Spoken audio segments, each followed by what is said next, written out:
The Joe Rogan Experience.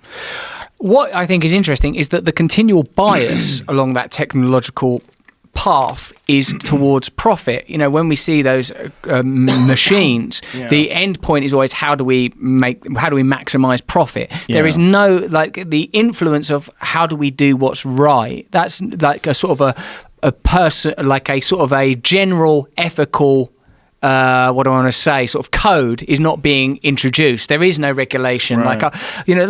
Ultimately, people will create the warrior monkeys or the most profitable machines. People will, because the counter argument isn't being made. No one is, like, well, I'm not saying no one's making it. There's no union of, there's no sort of clear opinion of, hang on a minute, where could we be going? No, there is no body or ideology that's able to oppose the relentless march of capitalism. I'm not sort of like a flat out, capitalism is bad. Here I am promoting a book, using an iPhone, or, you know what I mean? We're all swimming in it. Right. But what I'm saying is that if we acknowledge there are transcendent realms, there is information, and data that exists beyond what we're able to receive with our senses, how are we going to incorporate that in the way we organise? Because otherwise, the sort of the magnetism, the pull, the G-force of what's most profitable, what's going to continue to suit the requirements of the powerful, the bias will always fall in that direction.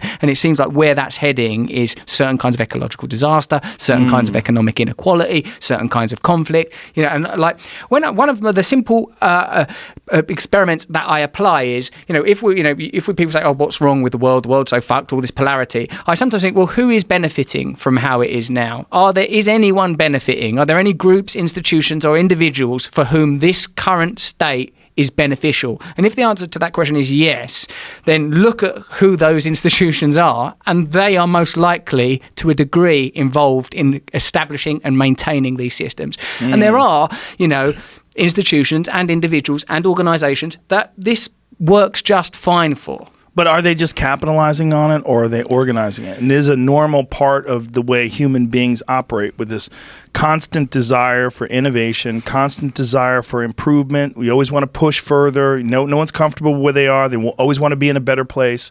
And this is almost like it's built into capitalism, right? I agree. That this materialism, which is built into capitalism, also is what fuels innovation. Yes. Because you want the newest iPhone, so they have to design it and build it and make it. I agree. And when new things come out, like this new robot that apparently you're going to 100 models, whatever that means, what that is they're going to sell it. So there's it's fueling innovation. Someone else will come along and compete with Boston Dynamics, and then there will be innovation wars. If these innovation wars weren't in place right now, our phones would look nothing like the iPhone 10. It just wouldn't. It wouldn't look like the SX. It would look like, who knows what it would look like.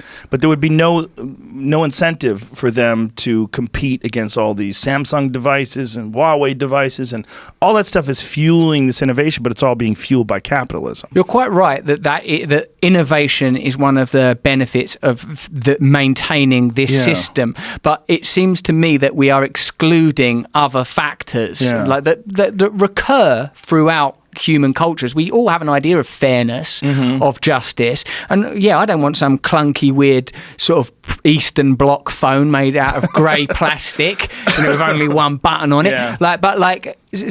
We have to, I suppose, examine as a society and as individuals what is important to us. Now, where I think, we've touched several times upon, the fact that as an individual, you're more likely to bias yourself towards negative information online.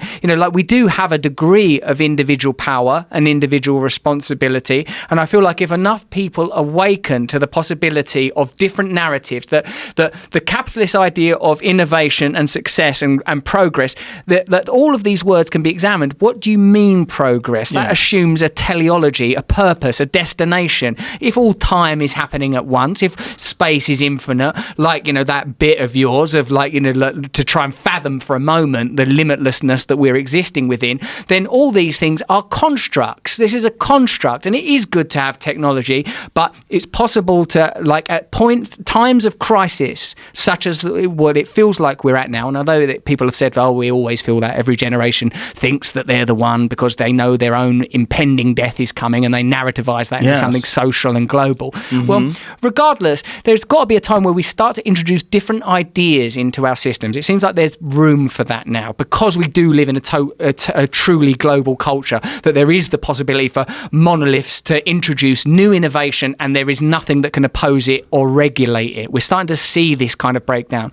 So I'm interested in how we can individually prepare ourselves to organize society differently, to be able to overcome pretty superficial differences like, oh, you go hunting, I don't go hunting. Who gives a fuck? Let's start talking about how we can organise societies where people who go hunting or don't go hunting can live peacefully in different ways, not entirely governed by a small cabal, and I'm sure power is more complex than that seem to be hugely biasing the direction of this so-called progress. I think you answered your own previous questions when you're talking about whether or not you can be spiritual and funny, and like, what are you doing? Can you carve that path out for yourself?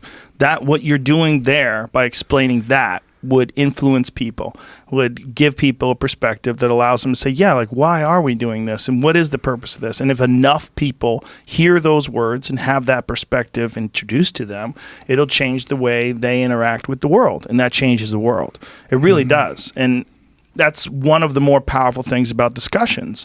When someone like you says something like that and it resonates with people and they start thinking like, why am I living like this? Like, what if I really do only have 50 years to live?